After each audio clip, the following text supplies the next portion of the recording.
The corridor lights flickered in a half-hearted attempt at ambiance, as though the flagship itself were trying to whisper spooky stories while limping through space. I followed Saren through the narrow passage, trying not to breathe too loudly because any sound I made seemed to echo like an embarrassed confession. She walked with that elegant, gliding step of hers, smooth enough that I suspected her feet didn't fully commit to gravity. Maybe her species had an agreement with physics that humans weren't invited to negotiate. Her long ears trailed behind her movements with a gentle sway, catching the dim glow like curved silver blades softened by time. I was close enough to notice a faint shimmer over her silver-gray skin, something between mist and metal, as though she were sculpted from starlit fog.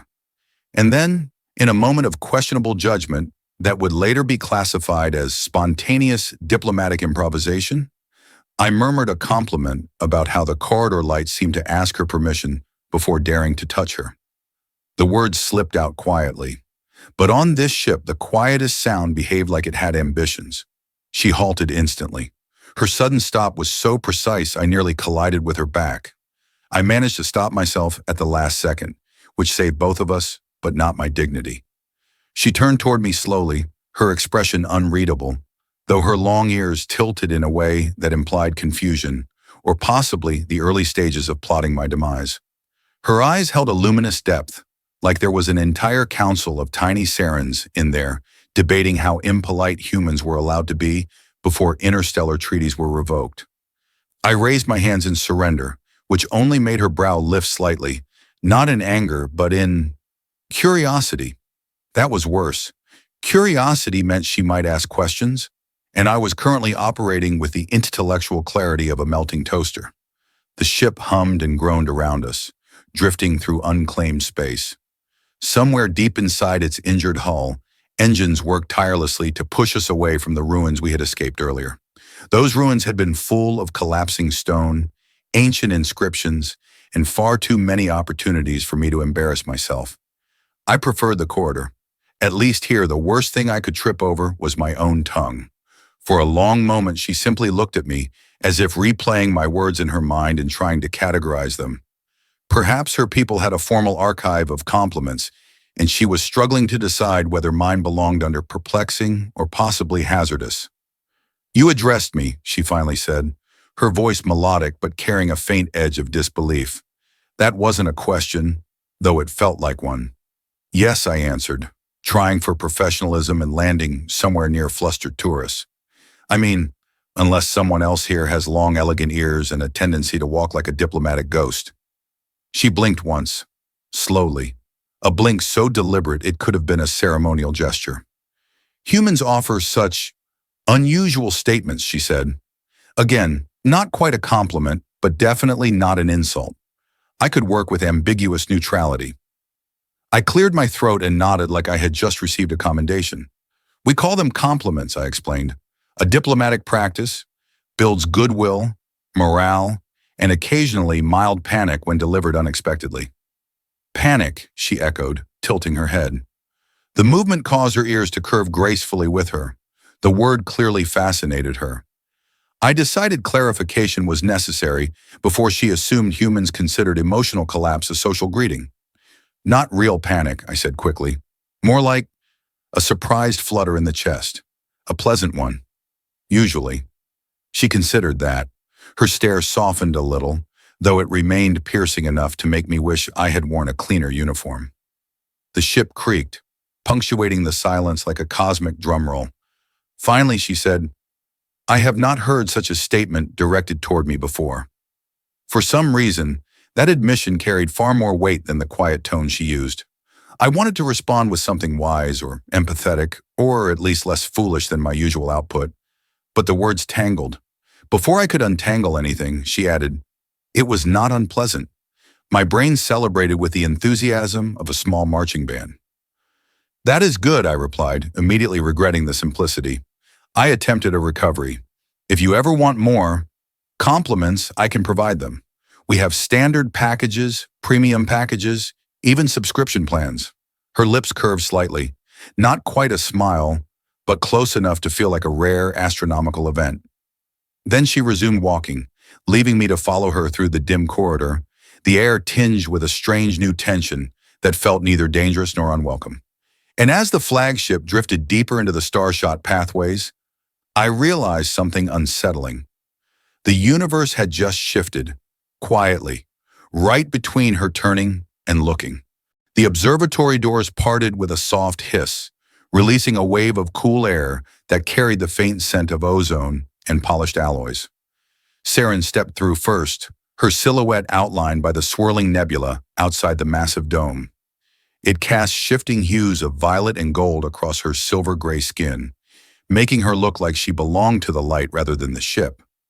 I followed, trying to adopt the posture of a dignified envoy but ending up looking like a tourist stepping into a cathedral built by cosmic architects with a flair for dramatic lighting. She approached the central console, fingers hovering above the translucent interface. With a single motion, she brought up a holographic star map, stars stretched and bent by the nebula's gravitational whims. Lines connected points like threads in a celestial tapestry. "We will be passing through the outer filaments soon," she said, her voice calm and steady, a contrast to the storm of color outside. "The anomalies there tend to interfere with human vessels." I nodded, pretending not to remember the last time anomalies interfered with a human vessel I was on, which resulted in my hair standing on end for 3 hours and my boots fusing to the floor. Perfectly normal diplomatic hazards. She glanced at me, and I noticed again that subtle tension in her posture, like she expected a repeat of my earlier verbal ambush. I cleared my throat. "If it helps, I'm all complimented out for the day." She didn't look up from the console. A pity. I had prepared for another unexpected linguistic event. I blinked. Was that her version of teasing? Her ears tilted in a way that suggested she was aware of my confusion and found it mildly entertaining. The nebula outside pulsed, illuminating her profile. For a moment, everything felt suspended in that quiet, shimmering place between stars. Then she ruined the tranquility by asking, "Why do humans use flattery so casually?"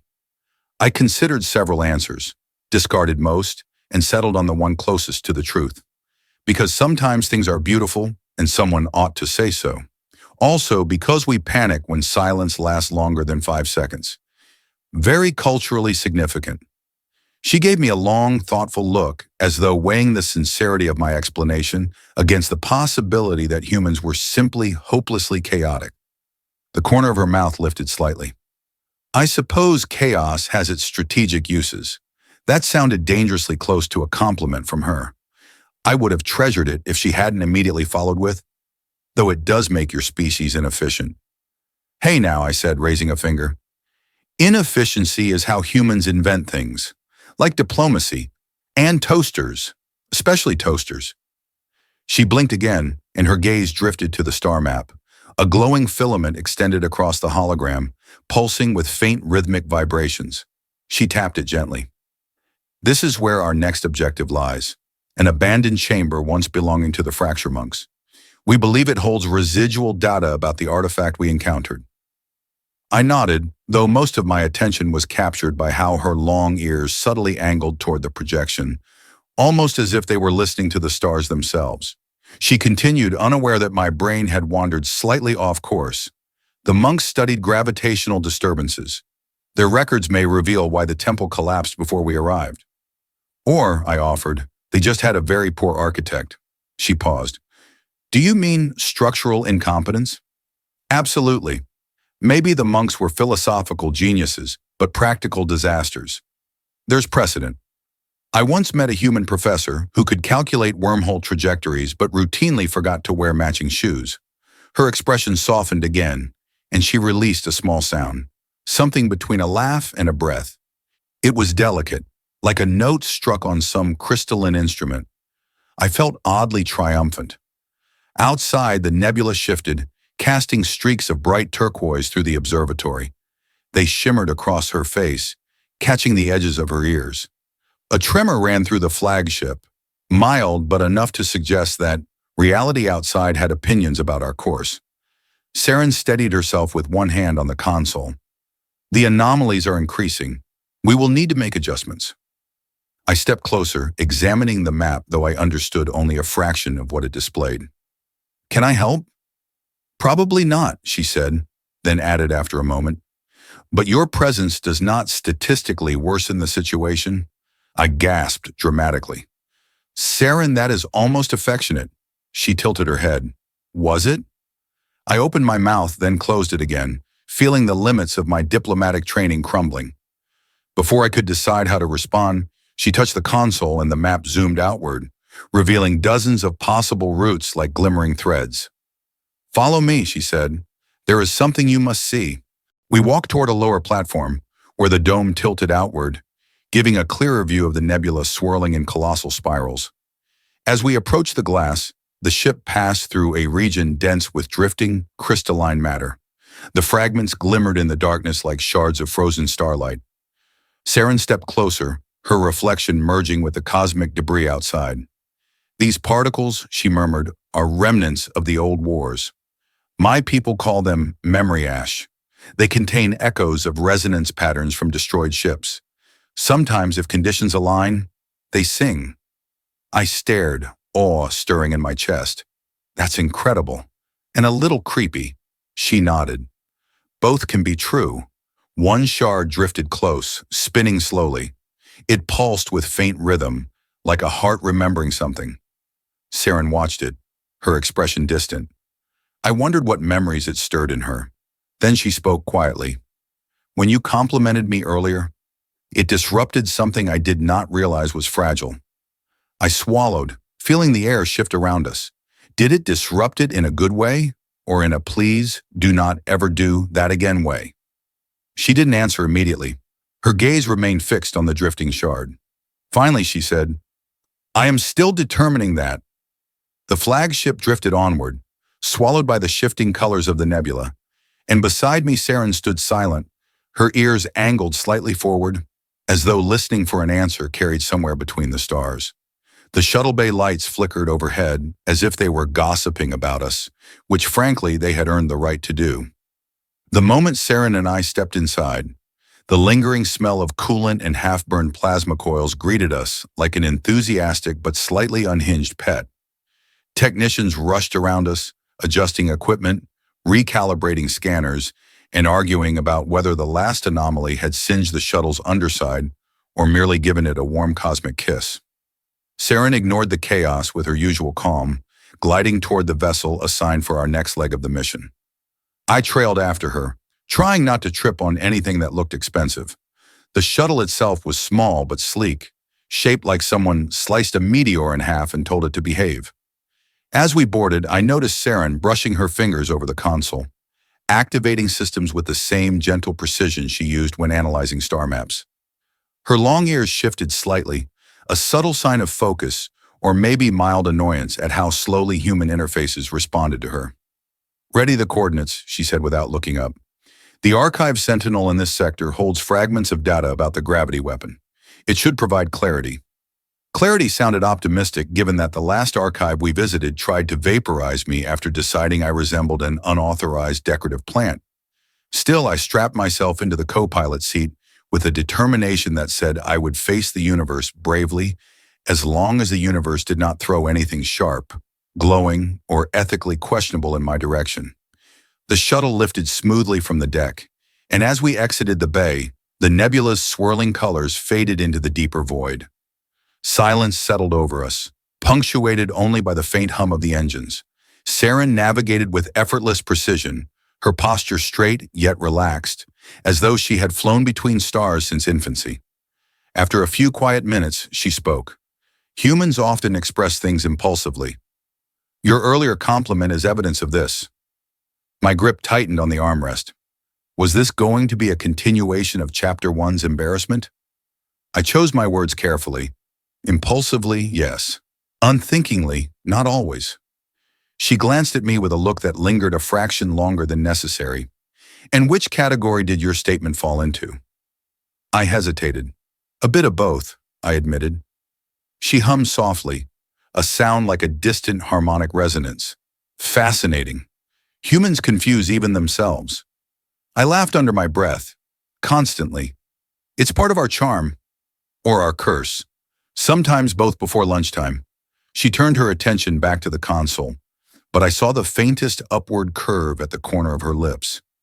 The shuttle drifted toward a quiet expanse of fragmented asteroids. Some pieces glowed faintly blue, shimmering with residual energy from ancient conflicts.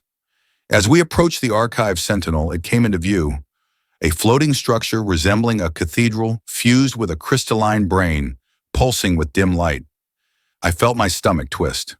Last time I went near one of these things, it tried to categorize me as flora. Saren adjusted the controls. This one will not misidentify you. I uploaded the proper clearance codes.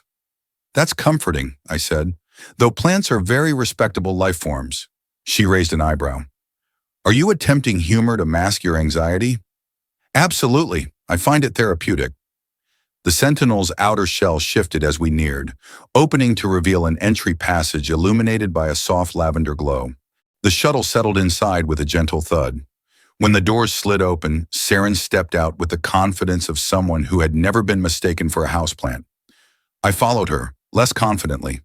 The interior of the Sentinel was cavernous, filled with floating, crystalline nodes that pulsed in rhythmic patterns. Air vibrated faintly as though the structure was whispering mathematical secrets. Saren moved toward the central access point and began interfacing with the crystalline lattice. Data streams swirled around her hands like ribbons of light. The way the nodes responded to her touch was almost reverent. I watched, feeling a strange mix of awe and panic, because the last time I tried something similar, the archive politely suggested I leave before inaccuracies multiplied. Saren glanced back. Come closer. It will not harm you. Bold statement, I said, stepping forward anyway. The node nearest to me pulsed once, then emitted a sound remarkably similar to a curious beep. I raised my hands. Hello. Please do not categorize me as anything photosynthetic. Saren's eyes glimmered. The Sentinel senses your neural patterns. It believes you are harmless. Rude, I muttered, but relief washed over me. The crystalline structures began projecting fragments of images. Warships bending under gravity distortion, temple corridors collapsing inward, star lanes twisting like threads pulled too tight. The data was fractured, incomplete, but patterns emerged. Saren leaned closer, her voice softening. My people knew pieces of this. Not all. This technology was never meant to be resurrected. I swallowed. Then why is someone trying to? She didn't answer immediately. Instead, she traced her fingers along a glowing strand of data, revealing instructions encoded in crystalline script. When she finally spoke, her tone held a weight I hadn't heard before. Because power tempts even those who should fear it. The Sentinel pulsed again, and a projection flickered to life between us, an ancient resonance map that twisted into a shape resembling a star on the brink of folding in on itself. Saren's ears tilted sharply. This is worse than expected. I tried to lighten the mood. So, not something we can fix with duct tape and optimism? She gave me a look that suggested duct tape was not recognized as a valid scientific solution in her culture. Then, despite everything, she exhaled a quiet laugh. Your humor is profoundly inefficient, she said, and yet stabilizing. The Sentinel dimmed, signaling the end of the data transfer. As we turned back toward the shuttle, the weight of what we had seen clung to us. Yet beside me, Saren's steps were just slightly less rigid, as though something fragile between us had begun to shift, forming its own quiet resonance in the space between stars. The monastery hung in orbit like a discarded thought, half swallowed by shadow, half shimmering with pale remnants of its ancient purpose. As our shuttle approached, the structure revealed itself piece by piece, fractured walkways looping through empty space, broken towers drifting lazily as if unsure whether gravity still applied to them, and vast chambers that seemed to breathe with faint pulses of blue light. Saren guided the shuttle into a docking cradle that looked only slightly more reliable than a shopping cart with 3 wheels. When the clamps latched with a groan, I took it as a sign of approval. She, however, tilted her head in mild concern. Its stability is questionable. On the bright side, I said, I've worked with worse. Once I had to land on a diplomatic platform held together by hope and 2 very overworked screws. Her long ears gave a subtle twitch that I had learned to interpret as amused disbelief. Humans are not risk-averse, she murmured as the airlock opened. We stepped into a corridor, coated in dust so fine it clung like static charge.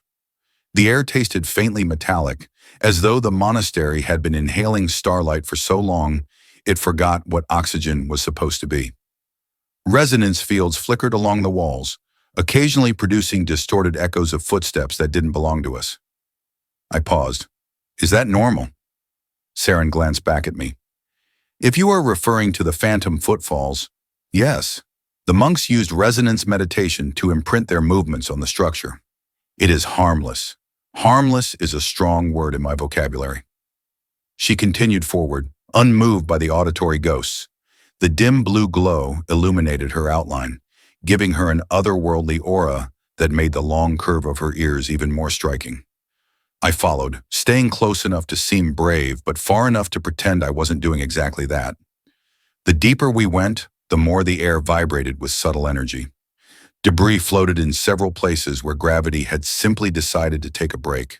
A piece of broken railing drifted past my head, and I ducked instinctively. Saren caught it midair with a quick motion and pushed it aside. Perhaps you should walk slightly to the left, she suggested. Spatial distortions seem attracted to you.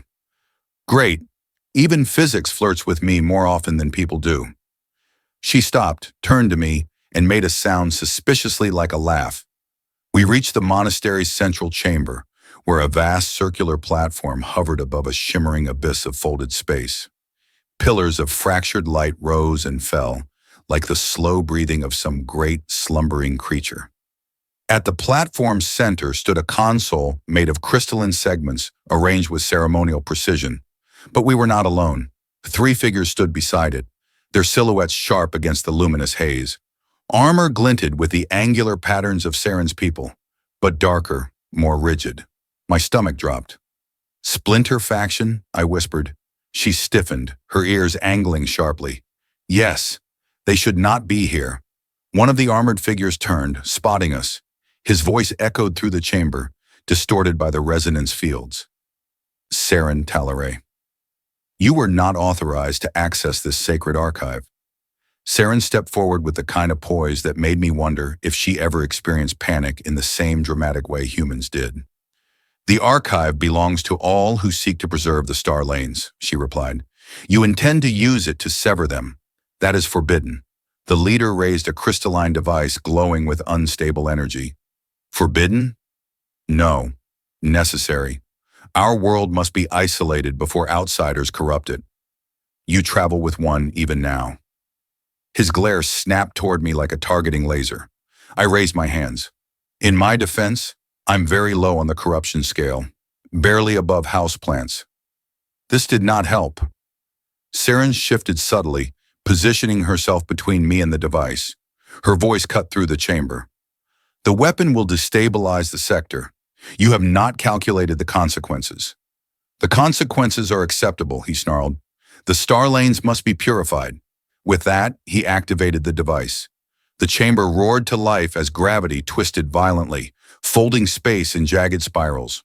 Platforms jerked downward or upward with no regard for logic. Resonance pillars shattered, sending shockwaves across the room. The leader and his guards moved toward the console, fighting the shifting pull of gravity. Saren grabbed my arm. We must reach the stabilizer node. Now! I stumbled after her as the platform bucked beneath our feet. My legs flailed with all the grace of a malfunctioning marionette. At one point I drifted upward, and she yanked me down with surprising strength. If you wish to hold my hand, I shouted over the roaring distortions. You could have just asked. Her ears flushed darker, and I couldn't tell whether it was indignation or embarrassment. But she did not let go. We reached the stabilizer node just as a wave of warped gravity twisted the far side of the chamber into a corkscrew. Saren slammed her palm onto the interface, sending a burst of harmonic energy across the room. The platform steadied, only slightly, but enough for her to regain control. The splinter leader shouted in frustration as the resonance pillars reformed, blocking his access to the console. This is not over, he growled before retreating with his guards through a collapsing corridor. When the chamber finally calmed, Saren released my arm. You are unexpectedly durable, she said, sounding as though she couldn't decide whether to be impressed or concerned. I brushed dust off my uniform. I try, though I'd like to file a complaint with whoever designed gravity. Very inefficient. That earned a soft, reluctant laugh from her. As the remaining energy ripples faded, she stepped to the console and examined the still glowing patterns. The Splinter faction had uncovered something dangerous, something capable of reshaping star lanes with catastrophic precision. And now we were the only ones who knew how close the galaxy had come to folding in on itself, like a badly assembled map. Saren exhaled slowly. We must leave. There is much to uncover, and far too little time. I nodded, falling into step beside her. And as we walked back through the trembling corridors of the ruined monastery, I realized something quietly unsettling. The danger terrified me, yes, but the thought of facing it without her terrified me far more. The flagship's corridor felt narrower when we returned from the monastery, as though the ship itself sensed the weight we carried back with us. Faint tremors pulsed through the hull, not from external turbulence, but from internal strain, like the vessel was bracing for a storm no scanner yet detected. Saren walked ahead of me with her usual grace, but there was a stiffness to her steps, a tension in the gentle sway of her long ears. I followed in silence until a sudden chime echoed from her wrist communicator. She paused, the faint light reflecting off her silver-gray skin. The message unfolded in shimmering script. As she read, her posture tightened.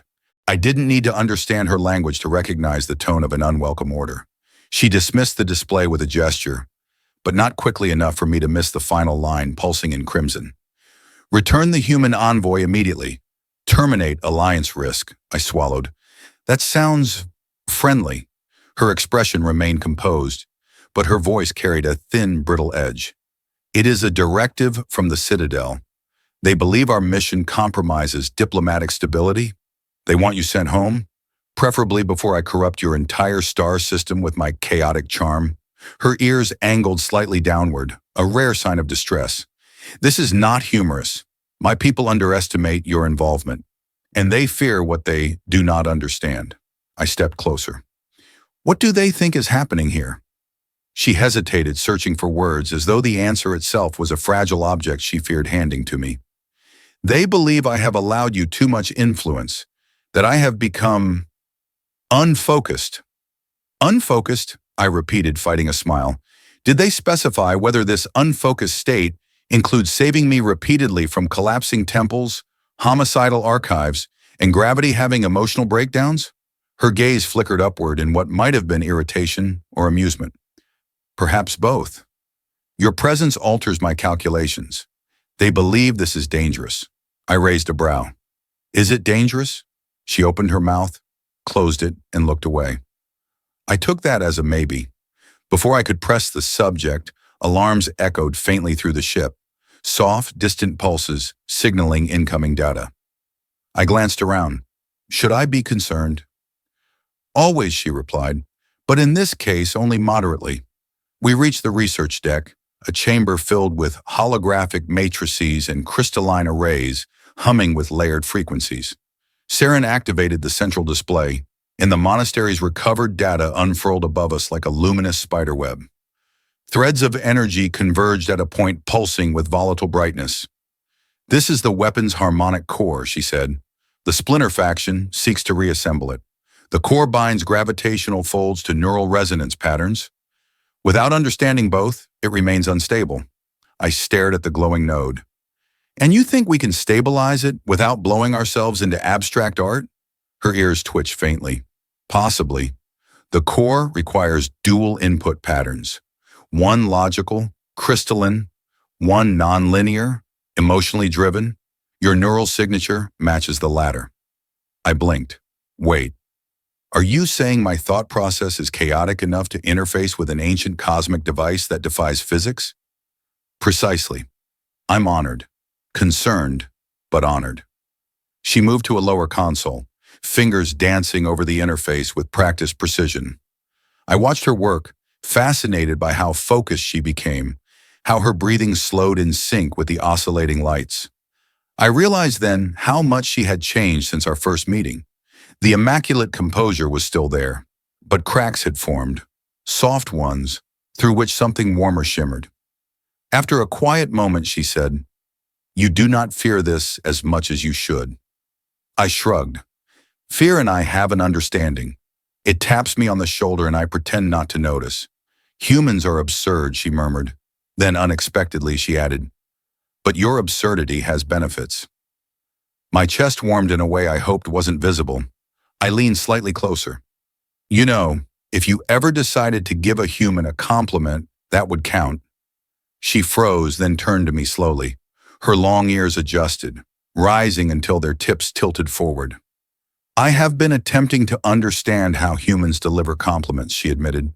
"It is imprecise, beautifully imprecise," I offered. "Perhaps," she studied my face, searching for something she couldn't name. Then she said, "Your face is arranged in a statistically pleasing configuration." I blinked. "That's almost sweet." "Almost?" she repeated, offended. "Statistically pleasing is very high praise in my culture." I nodded quickly. "No, you're right. It's excellent praise. Top tier." She relaxed a fraction, though her ears remained tilted in embarrassment. Before she could say more, the display brightened sharply. New data pulsed across the chamber, intercepted transmissions from the splinter faction. Saren stiffened. "They have obtained another fragment of the harmonic core. If they succeed in activating it, the star lanes will collapse." I exhaled slowly. "Then we can't let that happen." She turned to me with a seriousness that made the room feel smaller. "My citadel has given me orders, but I do not know if I will follow them." The air thickened between us. I held her gaze. "Whatever you decide, I'm not leaving you to face this alone." Her breath caught, only barely noticeable, but enough for me to feel something shift in the space between us. "You are unpredictable," she whispered. I smiled. "I've been working on that. It's my primary diplomatic skill." Her eyes lingered on me with an intensity that sent a quiet tremor through my chest. Then she stepped back, regaining her composure. "We must prepare. The star lanes are at risk, and time is narrowing." I nodded, though my thoughts drifted back to her confession, the faint tremor in her voice, the way her ears had angled toward me. Danger loomed ahead, but for the first time, I understood something important. She wasn't afraid of the weapon, or the splinter faction, or the collapsing star lanes. She was afraid of what it meant to choose, fully and openly, the path that led toward me. The fractured star loomed ahead like a wound in the cosmos, its distorted light rippling across the shuttle's canopy in uneasy waves. The final fragment of the harmonic core pulsed at its center, guarded by the splinter faction's ships forming a jagged ring around the instability. Saren guided the shuttle through drifting debris with steady hands, though her long ears rose and fell with each gravitational tremor. I could feel the tension in her muscles, even as she tried to hide it behind her calm expression. When the ship lurched sideways, I gripped the console. "Just to clarify," I said, "you do have a plan that doesn't involve us being folded into modern art, right?" She didn't look at me, but the small curve in her voice betrayed a thread of humor. "The statistical probability is acceptable." "You didn't answer my question." "That is correct." The final jump brought us into the pocket of stable space surrounding the fractured star. Everything outside shimmered with warped geometry, like the universe was trying on different shapes and hadn't settled on one it liked. Saren activated the harmonic interface, and the fragments we had recovered floated into alignment, forming a glowing lattice between us. The core responded instantly, humming with ancient power. She stepped closer, her voice low. "The device requires resonance from both of us. If we fail, the star lanes collapse. If we succeed, the core overloads harmlessly and dissolves. And if we partly succeed," she considered, "then the universe becomes unpredictable." I nodded. "So no pressure." She extended her hand. I reached out, and when our palms met over the glowing lattice, the core flared with blinding light. Resonance surged through my mind like music that had been waiting for years to be heard. I felt her presence next to mine, calm, crystalline, focused, yet tinged with emotions she still struggled to name. The harmonic field twisted around us. Memories flashed. The monastery's collapsing floor, the archive's sentinel humming in recognition, her ears tilting when she tried to understand a joke. The moment she confessed she was still determining how my compliment had affected her. The core vibrated violently as the splinter ships opened fire, beams of energy slicing through space. The shuttle shook, alarms blaring. Saren's voice echoed through the resonance. Focus on the intent. Harmony, not fear. Easier said than done, I muttered, though my voice in the field sounded steadier than I felt. The splinter leader's ship fired again, a pulse striking close enough that the hull screamed. Through the haze of energy, I felt Saren's mind reach for mine. Not tentatively this time, but with trust formed through every absurd, dangerous moment we had survived. I steadied my breathing and leaned fully into the resonance. Her presence merged with mine, crystalline logic weaving with human unpredictability. The core trembled, then softened, then brightened until the fractured star itself responded. Light erupted outward, washing over the battlefield. The splinter ships lost power and drifted away, harmless as stunned insects. The harmonic core dissolved into dust, scattering like faint glitter across the void. Silence followed, deep and clean. The fractured star settled into its natural shape, no longer twisted by ancient interference. The universe exhaled. I sagged in my seat, panting. So, we didn't die. Saren released the interface slowly. Indeed. And the star lanes are stable. I grinned. That's a top-tier success in my book. She turned to me, and for the first time since I'd met her, her expression held no walls, only quiet openness. You altered my calculations, she said. At first this was disruptive. I braced myself. But now it is welcome. My heart did something undignified. I tried to mask it with humor. Just to confirm, are you complimenting me? She drew closer, long ears angled gently forward. Yes. And then, in a voice softer than starlight, she added, your presence resonates with mine in ways I cannot fully measure. I smiled, unable and unwilling to hide it. Likewise. Always likewise. When we returned to the flagship, the crew greeted us with awe and relief. Negotiations resumed, not with fear, but with renewed respect between our worlds. Saren's Citadel rescinded their earlier directive, acknowledging that her judgment, our judgment, had saved countless lives. Over the next cycles, treaties were drafted, star lanes reopened, and the splinter faction dissolved under unified pressure. And through it all, Saren and I remained at each other's side. Not because duty required it, but because something far quieter and stronger had formed between us.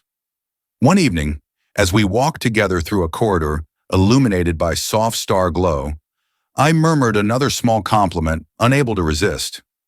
She paused, turned, and looked at me in that familiar, mesmerizing way. This time, though, she smiled fully, without hesitation. I have grown accustomed to your unexpected statements, she said. They no longer disrupt me. They steady me. And somewhere deep in the drifting quiet of the flagship, with the universe finally at peace, I realized the journey had changed me too. Made me braver, softer, and infinitely more willing to walk toward uncertainty as long as she walked beside me.